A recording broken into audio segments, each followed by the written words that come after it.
Bonjour, nous sommes l'association Aileron et aujourd'hui nous vous invitons à découvrir des gestes simples qui pourtant peuvent permettre d'améliorer la survie d'espèces menacées lorsqu'elles sont capturées accidentellement, et on parle ici principalement des requins et des raies.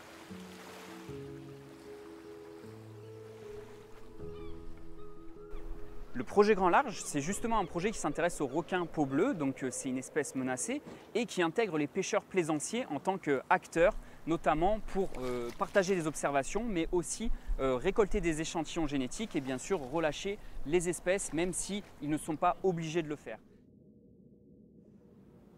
Le requin bleu, c'est un des derniers grands requins dans le monde, c'est aussi un des plus pêchés. En France, il n'y a aucun statut de protection et en Méditerranée, pourtant, il est en danger critique d'extinction selon l'Union internationale pour la conservation de la nature.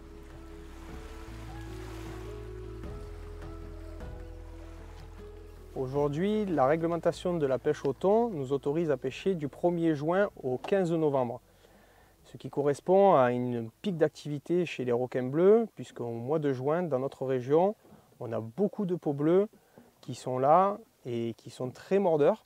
On a les femelles qui sont venues lâcher les juvéniles à partir du mois d'avril-mai. Et donc du coup, au mois de juin, on a tous les petits requins très friands de nos sardines. Et il va falloir savoir réagir sur toutes ces prises accidentelles.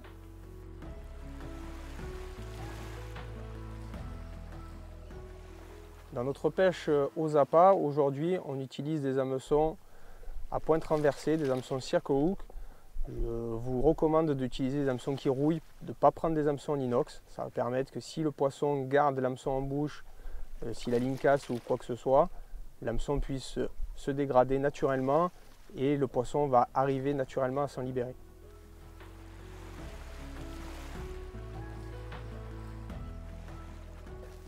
En cas de touche sur une ligne à thon, rapidement que vous vous apercevez que ce n'est pas un thon, puisque forcément la puissance du thon rouge se reconnaît très facilement. En cas de départ d'un requin, on comprend tout de suite que ce n'est pas le poisson recherché. Je conseille de desserrer le frein au maximum afin qu'éventuellement cette prise accidentelle se décroche d'elle-même, ou alors qu'on prenne le temps d'observer et de s'organiser à bord face à cette prise accidentelle.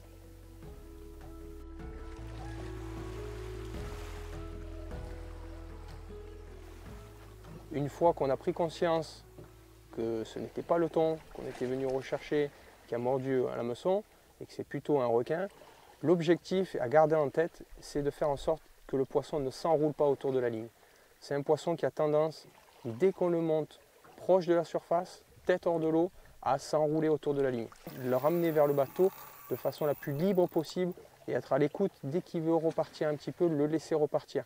Surtout ne pas le forcer à arriver en surface comme on fait souvent avec d'autres poissons.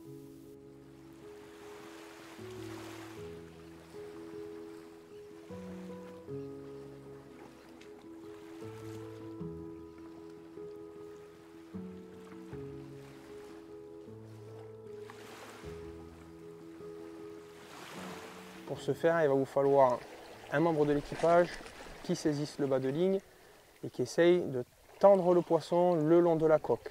Pendant ce temps-là, il faut un autre membre d'équipage qui se saisisse d'un lasso ou d'un bout pour lui passer à la queue et tendre le poisson le long de la coque.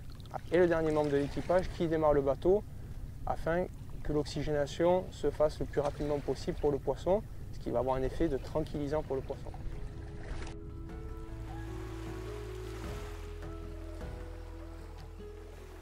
Une fois que le poisson est maintenu contre la coque par le ligneur et la personne au lasso à la queue, il suffit au pêcheur de venir retirer l'hameçon au plus proche avec une pince à long bec. Il va pouvoir venir décrocher l'hameçon circle hook piqué commissure de mâchoire ou alors couper au plus court si le poisson a engamé l'appât.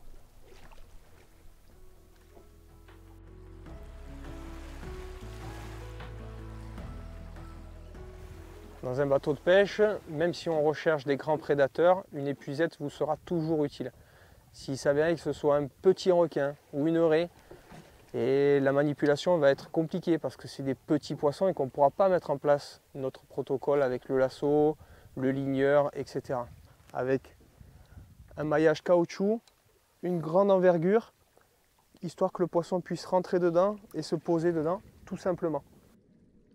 Ici, je vous présente une pince à long bec qui va vous permettre d'être à distance du requin quand vous allez tenter de retirer l'hameçon.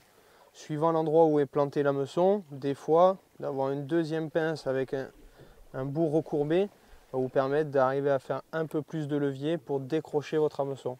Donc ici, je vous présente les gants, des gants inventés pour la pêche au marlin à la base, renforcés sur le dessus avec du Kevlar, partout, toutes les parties jaunes sont renforcées. Ça fait en sorte qu'une ligne ne puisse pas, même si elle est très tendue, sectionner votre gant. Voilà, on le voit ici, on saisit une mâchoire inférieure, et malheureusement, ce n'est pas adapté à cette espèce. Voilà. Au niveau de la mâchoire inférieure,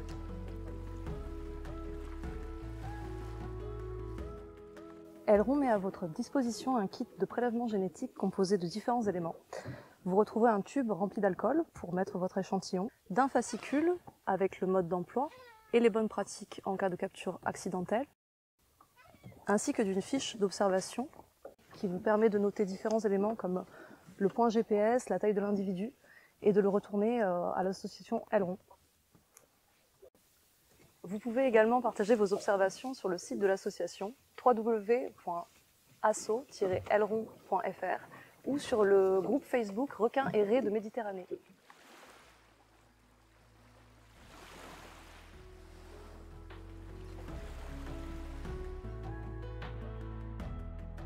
En complément des éléments que vous avez découverts dans cette vidéo, sachez que l'association Aileron peut venir à votre rencontre pour réaliser des formations, pour échanger ensemble sur comment améliorer les connaissances sur ces espèces menacées et aussi tout simplement éviter ces captures accidentelles et améliorer le taux de survie de ces dernières. Donc n'hésitez pas bien sûr à aller sur notre site web et à nous contacter.